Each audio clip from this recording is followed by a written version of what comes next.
Manni maree magaalaa Finfinnee sochii dinagdee hawaasummaa fi siyaasaa magaalattii hordofuun deeggaruunii fi to'achuun gaafilee misoomaa fi bulchiinsa gaarii hawaasa biraa qabu deebisuuf qajeelfamoota labsiiwwanii fi seerota baasuun hojii hojjetuuf deeggarsi waajjira mana marichaa olaanaadha. Waajjirichi miseensota mana maree waliin qindaa'ee hojii hojjetuun sirna hojimaata fooyyeessuuf humna raawwatuu fi raawwachiisu guddisuuf gargaara. Waajjirri mana marichaa raawwii hojii kurmaana tokkoffaa bara 2015 yeroo gamaaggametti labsiiwwanii fi qajeelfamoota tajaajila magaalattii fooyyeessuu fi bulchiinsa gaarii dhugoomsuu danda'an koree dhaabbii ilaallatu waliin qopheessuun hojiirra akka oolu ta'uun isaa himameera.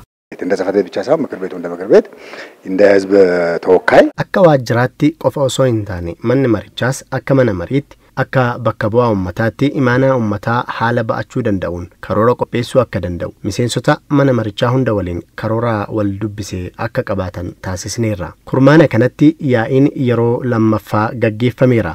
Seeronni hojiirra akka oolaniis taasifameera. በግዥ አሰራር ላይ እንዲሁም በጸረ ሙስና ጋር ተያይዞ Hojmaata bittaaf malaamaltummaa waliin wal qabatee seeronni sadii ba'anii hojiirra akka oolan taasifameera. Hojiirra oolmaa isaaniif qaamonni raawwachiisan to'achaaf mirkaneessaa jiru.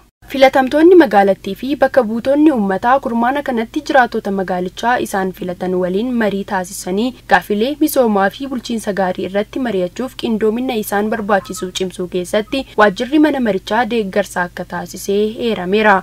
Caasaa fi sadarkeeffamni waajjirichaa gara hojiitti seenuu dhabuun mana marii qaama raawwachiisu hordofuu fi to'atuuf danqaa akka ta'e gamaagama kanaan ka'eera. ከመዋቅር ጋር ተያይዞ እንደ ምክር ቤት ጽሕፈት ቤት ሰፊ ችግሮች ናቸው ያሉት። akka waajjira mana marichaatti caasaa waliin wal qabatee rakkoo bal'aatu jira. Keessattuu yeroo gad bu'aa deemu kutaa magaalaa irratti aanaatti ogeessi akka injirree agarsiisa.